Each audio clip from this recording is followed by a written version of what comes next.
What's up, everyone? Welcome back to another episode of Be More. My name is Tachi, and our good friend Tabitha Brown seems to be at it again with her commentary on social media, and a lot of people aren't happy. But is she completely off the mark? We'll talk about this with Shawanna Kennedy after this. Close the doors, walk across the corridor. We got something to show you. Media is our repertoire. Okay, guys, so I promised you that when we came back, Shawanna was going to be here. And I think she's arrived in the studio. Shawanna, are you here? Hello, Dr. Tachi. Yes, I am in the space. I'm in this place, and I'm excited about this conversation we're going to have. We already know that you bring some amazing conversations, some things of discussion to the surface. So I cannot wait for us to dive into this conversation today. Hey, everybody. Hey, welcome back, Shawanna. She's no stranger to Be More, so we're happy to have her back. And I'm happy to have her back to talk about this, because whenever there's trouble, I know I can count on Shawanna Kennedy to discuss these things with me. So again, as you know, we talk about things that are media related, video and live stream related. Now there's something in the media that came up. If you have not seen this already, you should probably go and look it up after you hear this.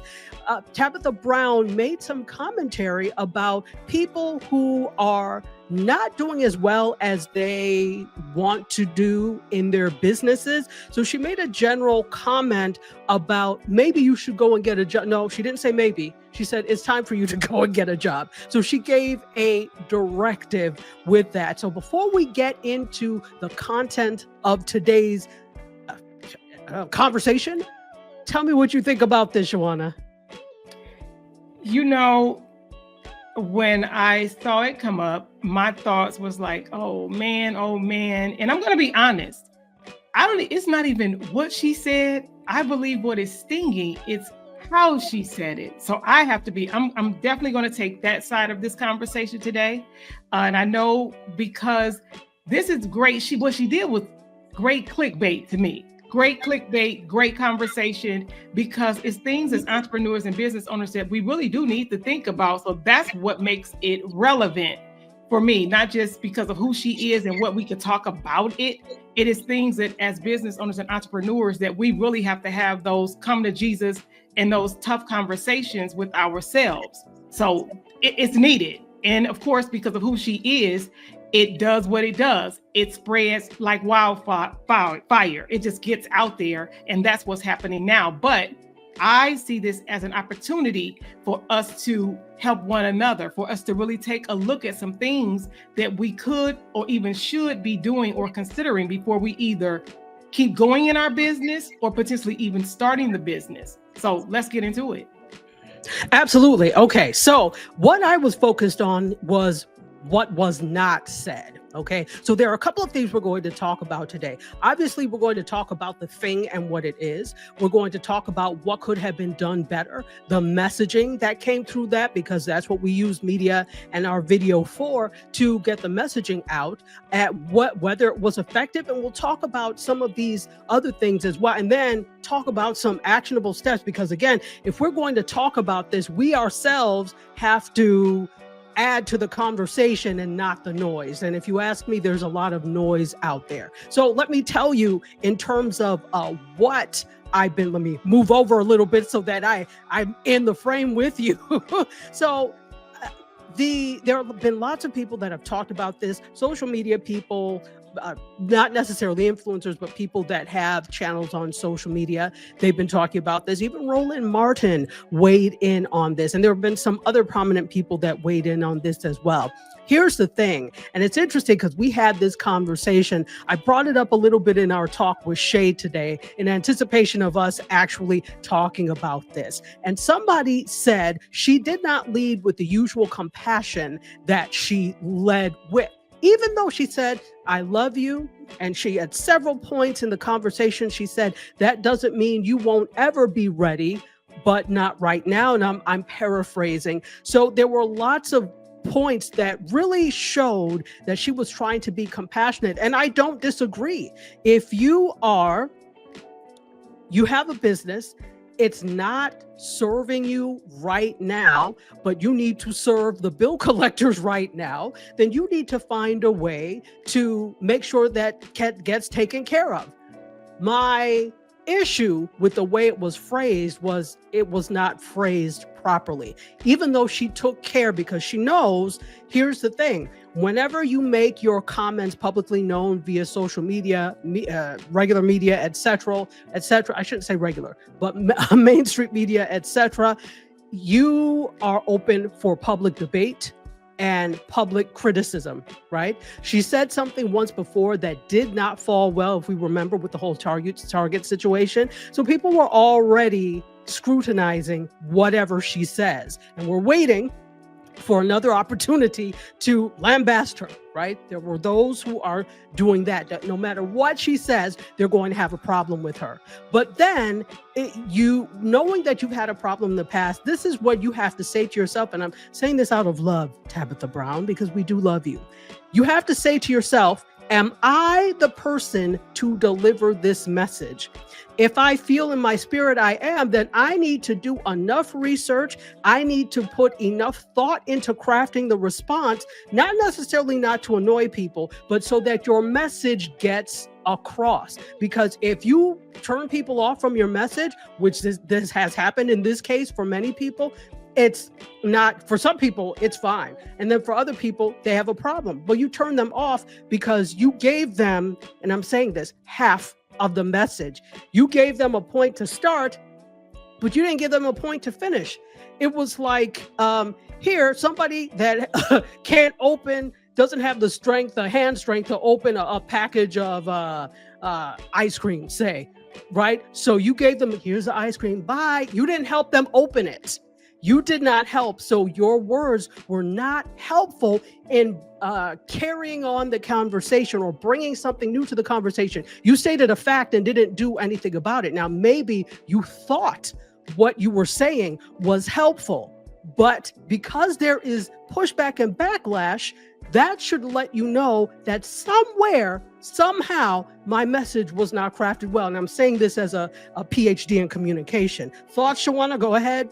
Okay. Yes. And we definitely applaud you are Dr. Tachi. Yes, ma'am. What I have to, and the part of what I even felt after looking at it even more in preparation for this conversation today, what I have to say again, I don't believe it was what she said, it was how she said it. Here's where part of my thought went.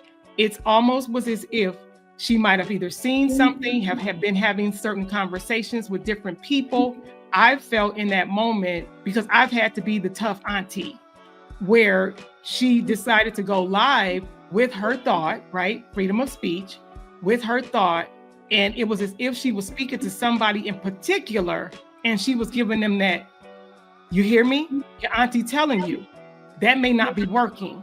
You need to do what you need to do and go get a job. So that's why it didn't land well with, I believe, the masses, because it was kind of as if she's seen something, heard something, have even had conversation and took to and saying, I need to say this online, right? And it didn't land quite like we would hope or would have liked. So I get what she's saying. And when I think about it, it's like, are you that tough person for your family? Are you the person to say, we're not finna sugarcoat it? It is what it is. It's not lining up. You need to get yourself and get you a job. And I think about when we think about people that have adult children that's in their home, and it's like, what are they doing? Are we doing this because we all have a common goal and we're all working towards something? Or how we've seen in times past and decades past, where there's an adult and they're allowing their adult child to just be in their home, and that adult child is not doing anything. So it's a bunch of ways that we could look at this, and you're right with the rephrasing, because that's why it's going crazy versus just saying, oh, auntie had another conversation. I believe she hit hard, like she hit somebody in the neck, and it irritated a whole lot of people. So let's get into it some more. Absolutely. Look, listen, she irritated a lot of people, but the thing is, we don't know her as a tough auntie, right? That is not the role that she is ascribed. That is not how she comes across on social media. Her message is generally, I care about you. I want to inspire you. Which made me think that if this was coming from off of, you know what I mean? Like, it's kind of like as if we were talking offline and Right. I come in hot. But nobody know what preceded us coming on live. And that's fine. We don't need to know, but I do that too, Shawanna. I will something will happen. I'll see something. So I've done it a bunch of times, and I'll turn that into a be more. But the difference between me just coming on and saying, I was working with this type of person and they did XYZ such and such, and that it just annoyed me. The difference between me and just giving a message is I also give you some actionable steps. I always say this, that if I am going to talk about you, because I talk about people who have ridiculous video and live streams, especially after the pandemic, and you should know by now, yeah, I'll talk about you, but will I also help you fix it? Yes. Do I also do a free Be More where you could go back and get some tips to help? Yes. So the missing point piece for her was there were no actionable steps. Fine, you told me I'm a terrible business person. Now what? I don't know how to fix it. And I'm not saying that she needs to teach a class on doing that, but what she could have done was actually used her own physical experience in this, because she's had an experience. She moved out to LA to act. It wasn't working out at first where she was making money to sustain. What did she do? She drove Uber, right? If you open your mouth to say those types of things, to say, hey, I've been there, I've had to go back, but this is how I actually started to get out of those types of things. When you say things in a way that's like, well, you need to go get a job, figure it out, see you later, it makes it seem as if, and that's not what her intent was, but I'm saying as a person who studies communication, this may have been how it was perceived. What I don't want to hear is there were other people who were talking about, well, was she talking to you? Is this your case? No, it may not be your case, but the point is humans are very real and humans are very reactionary. And without giving another point or a point to this or another piece of the puzzle, you might as well have not given anything. If you had a problem or an issue with a specific person, then tell that specific person. Unless, and if you want to generalize it, you also need to give some feedback as to what also may have worked. I'm not telling you to teach a masterclass because, yeah, charge for that. But I am saying, since we're at this point that it's so far, go ahead and give some actionable steps. And it could be the actionable steps in terms of what you did. It doesn't mean it will work for everybody. And you can tell people, now this is just what I did. It may not work for me, but that's what was missing. And that's why it didn't land well. Same thing with everybody else who's talking about it. They're talking about it halfway.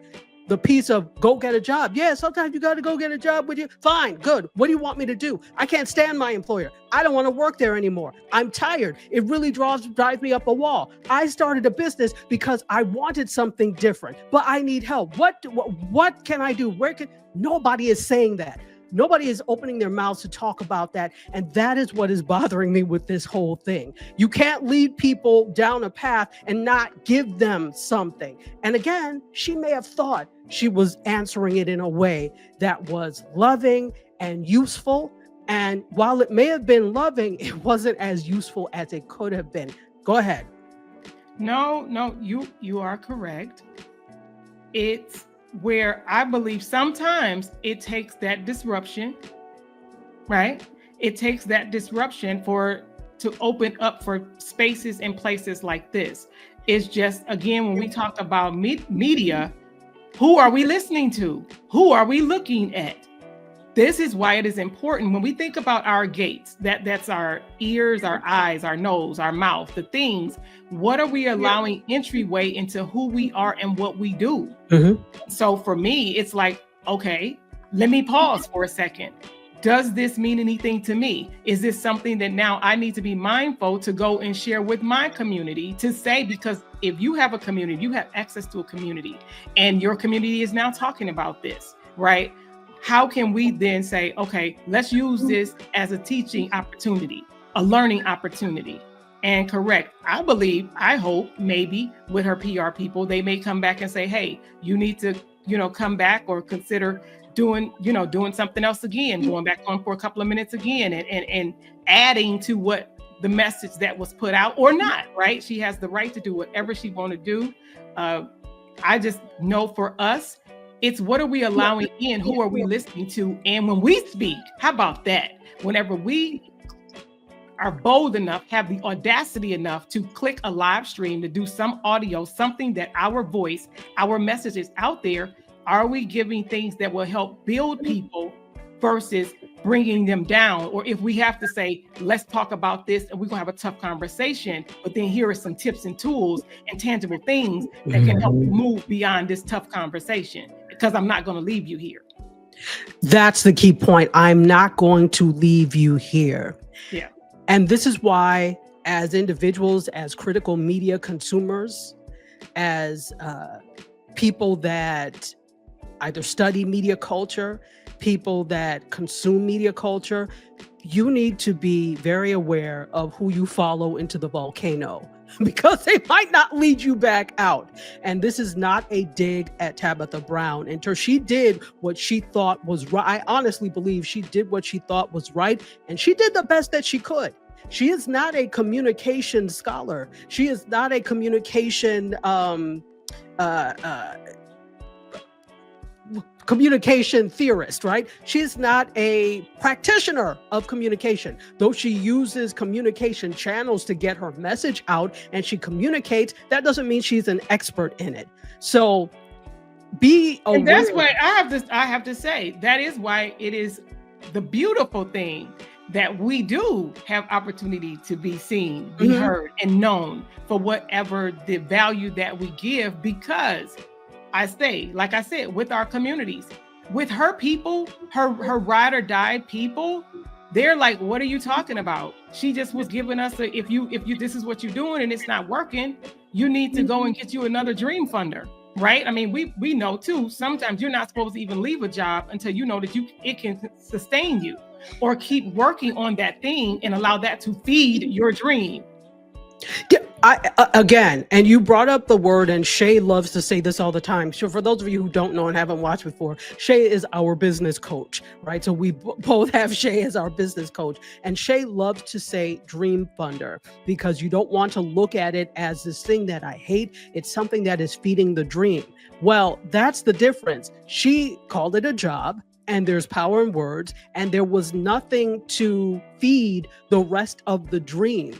It was a disjointed message, again, out of doing the best that she knows how to do, which is fine. But then you leave people forlorn, you leave people discouraged. And I know a lot of people, even though she tried to encourage, for some people it was discouraging, because people don't go into business just because they want something to do. There are specific, well, some may, but there are specific reasons that many people go into business. And that's because they are tired of the workplace as it is, and they want to create their own workplace. They want to solve a problem for someone else.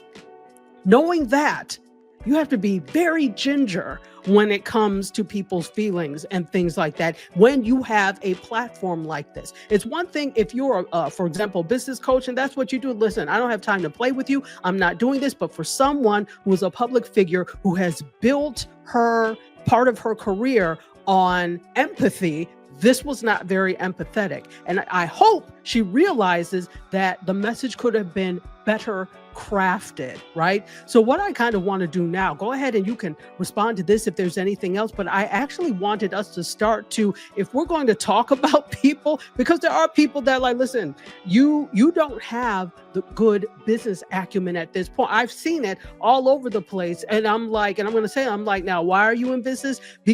And these people are ones that refuse to improve their business acumen, excuse me.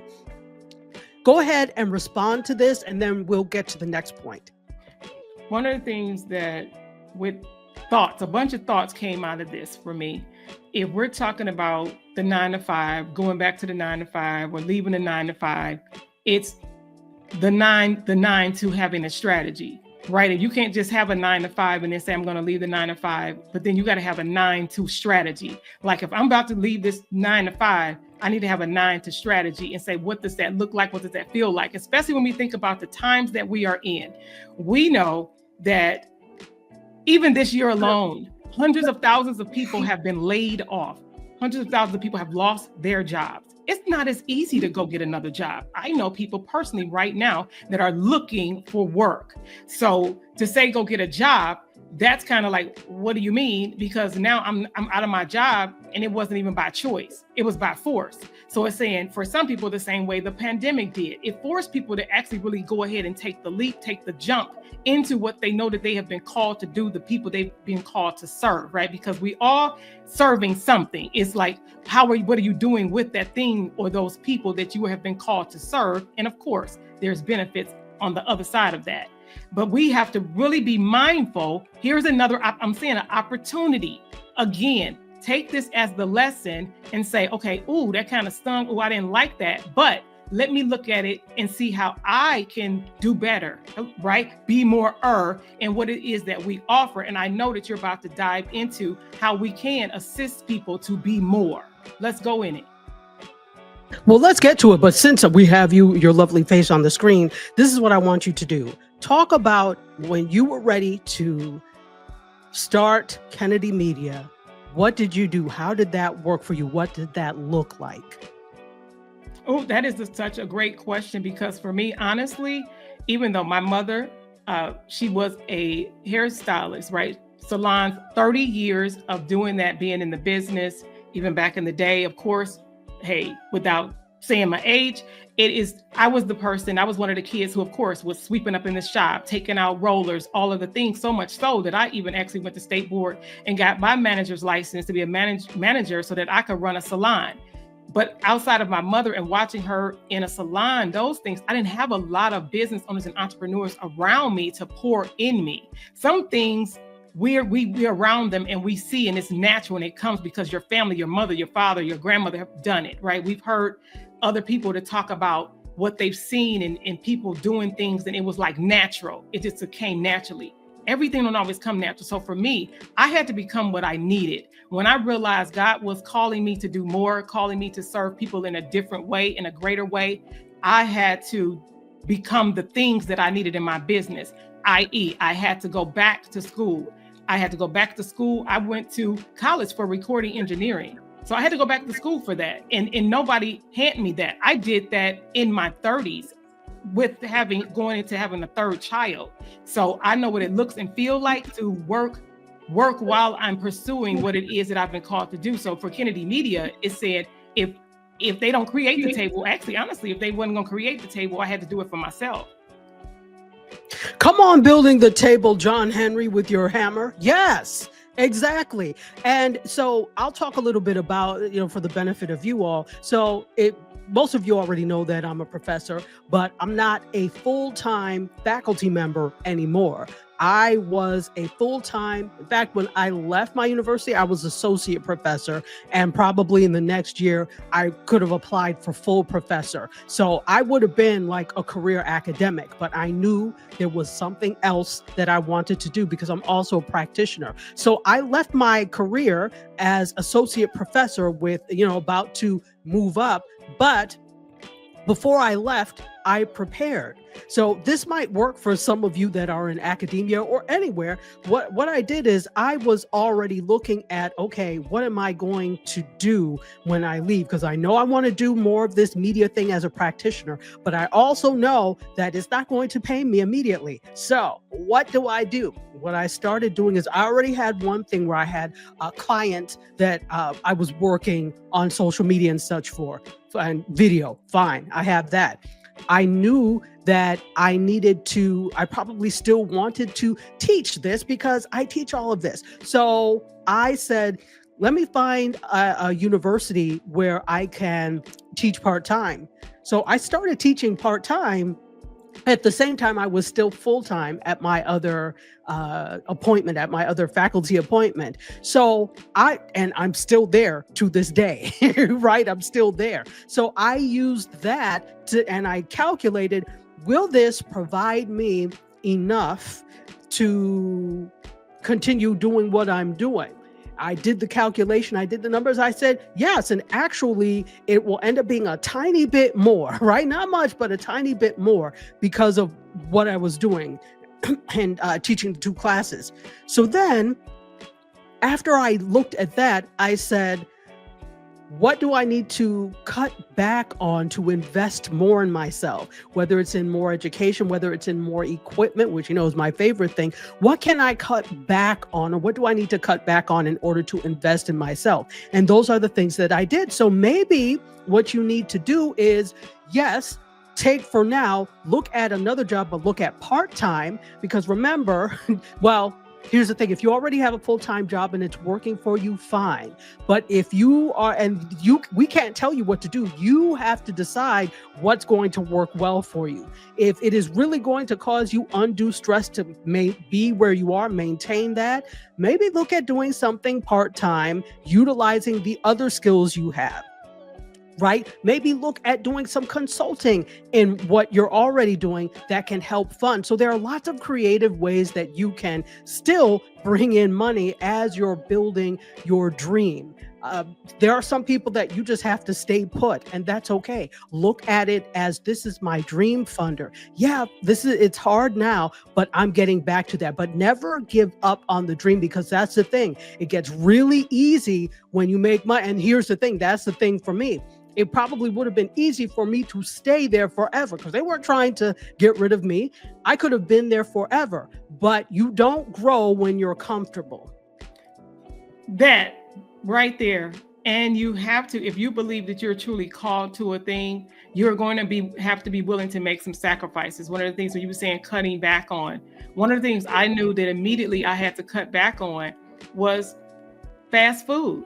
How about that? Oh, simple things like, depending on how you move, really eating at home more, really looking at the grocery bill, really looking at what, if you're a person that go, other entertainment, the movies, even, hanging out with your friends, other things for enjoyment.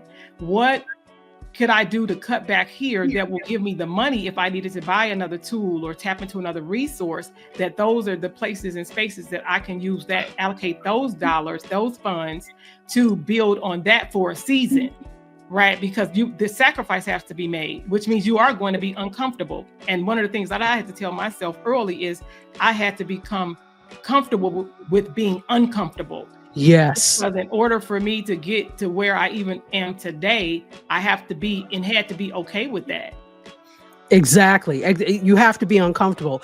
One way or the other, it's going to be uncomfortable for you. So definitely looking at that. And then surrounding yourself with other people who are on the same path. I think sometimes people make the mistake of staying around the same people. And what is that saying? You can't soar with the eagles if you hang around with chickens. Now, that's not calling your friends and your folks chickens, but if they're not on the same entrepreneurship path, they're not going to understand when you say, no, I can't spend money on that because I'm doing X, Y, and Z. So my thing is, I've learned to surround myself with other people that are entrepreneurs, other people that are on that same path, because they get it. They understand. They know, listen, I'm trying to be a multimillionaire, so I'm not going to XYZ, Cancun, and all these places with you. Fine.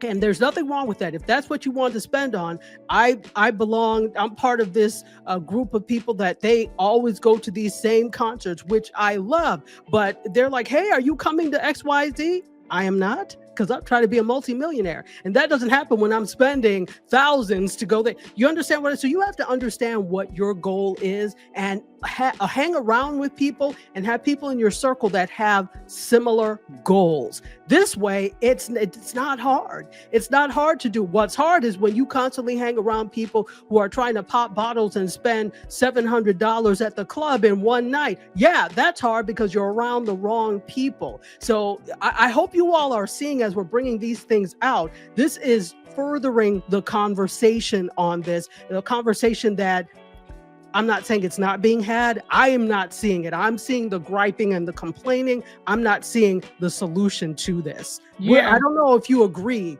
with that. But no, I agree. And then it just made me think about another, when you said about being around the people.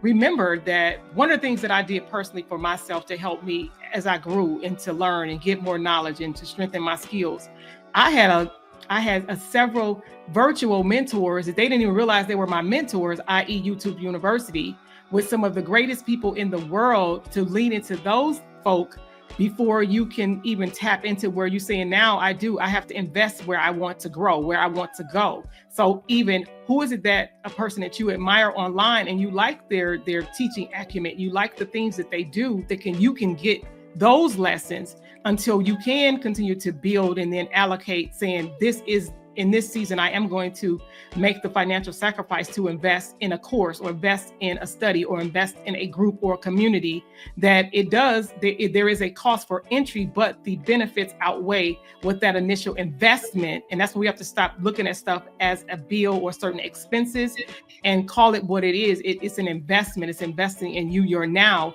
And I always say, do something today that your future self will thank you for. Because of those investments, your future self will thank you for taking the time, for making the sacrifice on all levels, mentally, physically, emotionally, financially, right? We know in this, we even lose sleep. So all of the things and what that looked like that you already know on that back end, and your future self is going to thank you for that. So look into the resources that you can see right online, YouTube, those things, those mentors, before you can really pay into those higher areas that you know you want to go and grow. Absolutely. So if we're looking at this now, we're looking at, say to yourself, as you are wanting to start some sort of business, say to yourself, where can I, first of all, am I prepared to leave the job I have now or the career I have now to do this? If not, give yourself a timeline as to, by XYZ date, I need to be at least on the road to getting out of here, right? So actually give yourself a date and write it down, because that's like a contract with yourself. Also, what are you doing to cut back so that you can have some funding for your dream, right? That your dream funder is not going all to bills, that you are able to invest in some other things, right? So where can you cut back so that you can comfortably do this, right? Comfortably invest. And in terms of investing in yourself, also look at, as Shawanna said, and we've said, the courses that you can take, things that you can do. If you're not taking courses in AI, and there's so many free ones, HubSpot has free ones. There's also Alicia Little. We did the Alicia Little thing. So she's got a lot of things. There are so many great things. And even if it's not free, many of them are minimal cost. Learn AI.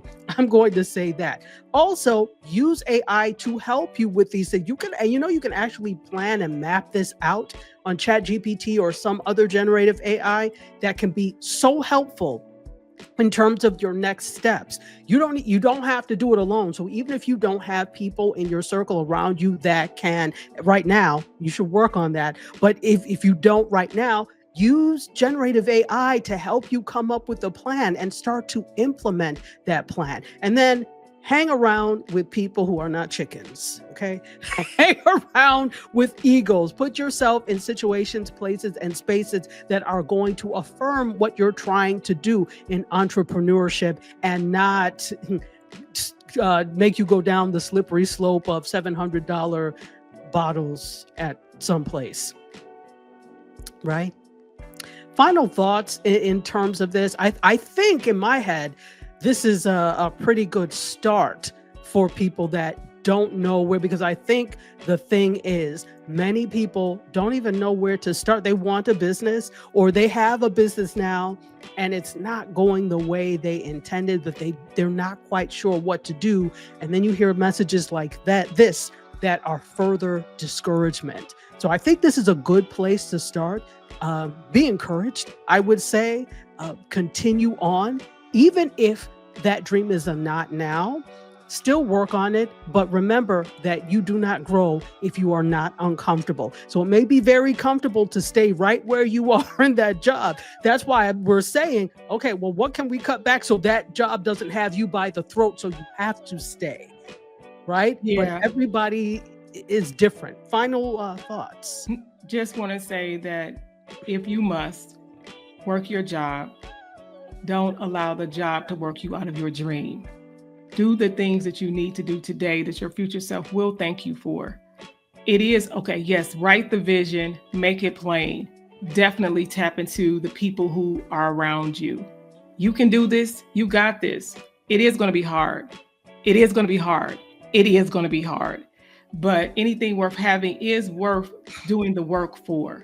And so if you know that you're called to a thing, if it doesn't scare you, then that means that the dream is not big enough.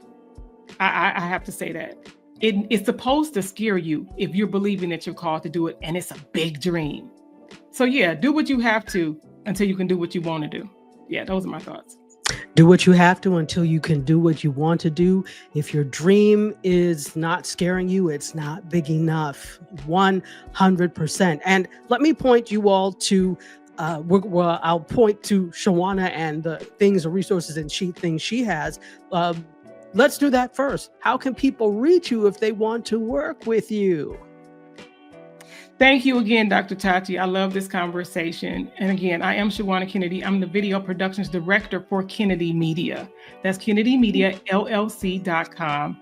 I'm excited because one of the things that I pride myself on is helping business owners and entrepreneurs increase their online visibility. And yes, that is by way of video presence and doing things as it relates to social media management.